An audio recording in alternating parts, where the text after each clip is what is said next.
పార్లమెంట్కు return replies ఇస్తుంటారు.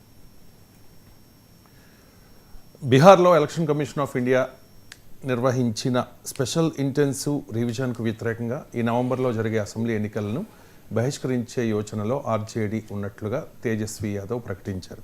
ఏంటి sir, assembly ఎన్నికల్ని ఆర్జేడీ బహిష్కరిస్తుందా? ఈ ఎస్ఐఆర్ వల్ల నష్టం ఏంటి? ఆర్జేడీ అభ్యంతరాలు ఏంటి? ఎస్ఐఆర్ వల్ల నష్టం అని చాలా వివరంగా ఇదివరకే చాలాసార్లు మాట్లాడాను. అంటే సుప్రీంకోర్టు క్లియర్గా ఆధార్, రేషన్ కార్డు వీటిని కూడా electoral photo identity card, epic card వీటిని పరిగణలోకి తీసుకోనమని ఎన్నికల సంఘానికి సూచించిన ఎన్నికల సంఘం వీలైనంత ఎక్కువ మంది ఓటర్లను జాబితాలో లేకుండా చేసే ప్రయత్నం చేస్తున్నారు. మహారాష్ట్రలోమో లోక్సభ ఎన్నికలకు అసెంబ్లీ ఎన్నికలకు మధ్యలో అనూహ్యంగా 39 లక్షల ఓటర్లు పెరిగారు. బీహార్లోమో ఓటర్లను తగ్గించే ప్రక్రియ మొదలైంది. 2,93,00,000 ఓటర్ల ఓటు హక్కు ఇవాళ ప్రమాదంలో పడింది ఈ స్పెషల్ ఇంటెన్సివ్ రివిజన్ ఎస్ఐఆర్ వల్ల. అది ఏంటి అని వివరాలు సుప్రీంకోర్టు తీర్పు ఇచ్చినప్పుడు మాట్లాడాను. అంతకుముందు కూడా బీహార్ స్పెషల్ ఇంటెన్సివ్ రివిజన్ పైన చాలా వివరంగా మాట్లాడాను.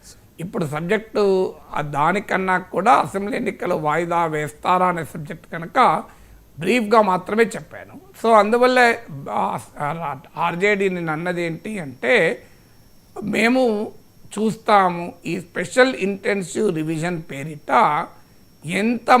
ఎన్ని లక్షల ఓట్లను తీసేస్తారు అని. ఈ ఎన్ని లక్షల ఓట్లను తీసేస్తారనేది తేలినాక మేము నిర్ణయం తీసుకుంటామని. సో ఇప్పుడు స్పెషల్ ఇంటెన్సివ్ రివిజన్లో ఉండేటువంటి సుప్రీంకోర్టు కూడా అభ్యంతరం చెప్పింది. అంటే ఎన్నికల సంఘానికి అధికారం ఉంది స్పెషల్ ఇంటెన్సివ్ రివిజన్ చేపట్టడానికి, కానీ ఎన్నికలు 2 నెలలు ఉండగా ఇప్పుడు ఎన్నికలతో లింక్ చేసి ఇది చేపట్టడం ఏంటి అంటే our objection is with the timing అన్నది. తర్వాత our objection is with the process అన్నది. విచిత్రం ఏంటంటే బీహార్ జనాభాలో 87%కు మీకు 87%కు ఆధార్ కార్డు ఉంది బీహార్లో. పాస్పోర్టు 2%కు మాత్రమే ఉంది. కానీ పాస్పోర్ట్ ఉంటే నీకు ఓటు హక్కు ఇస్తాం, కానీ ఆధార్ కార్డు ఉంటే ఓటు హక్కు ఇవ్వము అని ప్రభుత్వం చెప్తుంది. విచిత్రం ఏంటంటే పాస్పోర్ట్ తీసుకోవాలంటే ఆధార్ కార్డు ఉండాలి మళ్ళీ. అంటే ఆధార్ కార్డు ఆధారంగా పాస్పోర్ట్ ఇస్తారు, ఆ పాస్పోర్ట్ ఉంటే సరిపోతుంది ఓటు హక్కుకు, కానీ ఆధార్ కార్డు సరిపోదంటారు. ఏమైనా లాజిక్ ఉందా ఎక్కడైనా?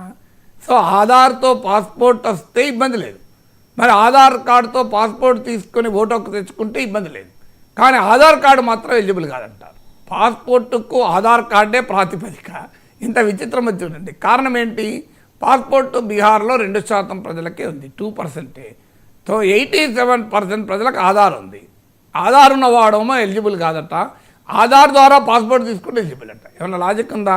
తర్వాత ఎన్నికల సంఘమే ఎలక్టోరల్ ఫోటో ఐడెంటిటీ కార్డు అని కార్డు ఇస్తుంది.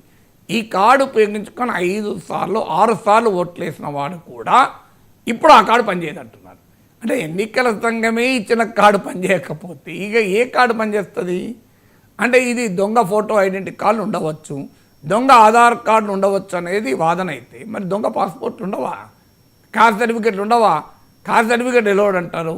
ఇంకా కానీ విచిత్రం ఏంటంటే ఈ ఆధారమో కాస్ట్ సర్టిఫికెట్ ఏమో ఎంఆర్ఓ ఆఫీస్లో అప్లై చేస్తే వస్తుంది, ఆధార్ కార్డు ఏమో మీకు ఒక కాన్స్టిట్యూషనల్ అథారిటీ ఇచ్చే కార్డు అదేమో పనిచేయదంటారు.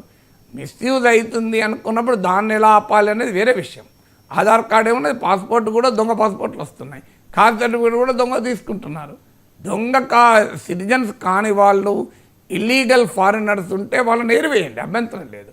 కానీ 5-6 ఎన్నికల్లో ఓటు వేసిన ఒక జెన్యున్ ఓటర్ను కూడా నేను ఓటు హక్కు ప్రూవ్ చేసుకోను సిటిజన్షిప్ అంటే, సుప్రీంకోర్టు అడిగింది అదే.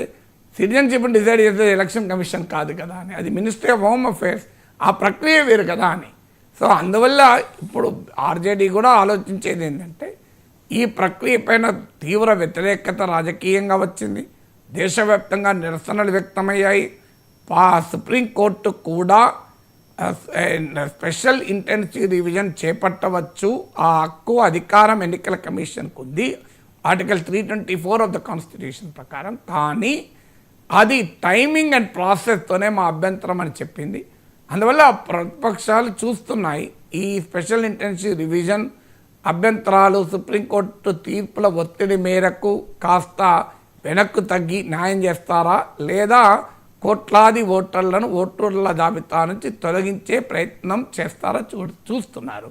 అందువల్ల ఎంతమంది ఓటర్ల ఓటు హక్కును కోల్పోయారన్న దాని ఆధారంగా మా మిత్రపక్షాలతో కూడా చర్చించి అవసరమైతే బహిష్కరించాలి అనే ఆప్షన్ కూడా ఆలోచిస్తామని చెప్పారు. ఒక రకంగా ఎన్నికల సంఘం పైన కేంద్ర ప్రభుత్వం పైన మేము అవసరమైతే ఎన్నికలనే బహిష్కరిస్తాం అని చెప్పడం ద్వారా ఒక ఒత్తిడి తెస్తున్నారు. ఎందుకంటే ఇండియన్ డెమోక్రసీలో ఇది అనూహ్యమైన పరిణామం అవుతుంది. మన దేశం బంగ్లాదేశ్ కాదు ఎన్నికలు బహిష్కరించే ప్రక్రియ జరగటానికి. అందువల్ల వెరీ ప్రాసెస్ ఆఫ్ డెమోక్రసీ ప్రమాదంలో పడుతున్న సమయం కనుక ప్రతిపక్షాలు ఈ ఆందోళన వ్యక్తం చేస్తున్నాయి. సరిగా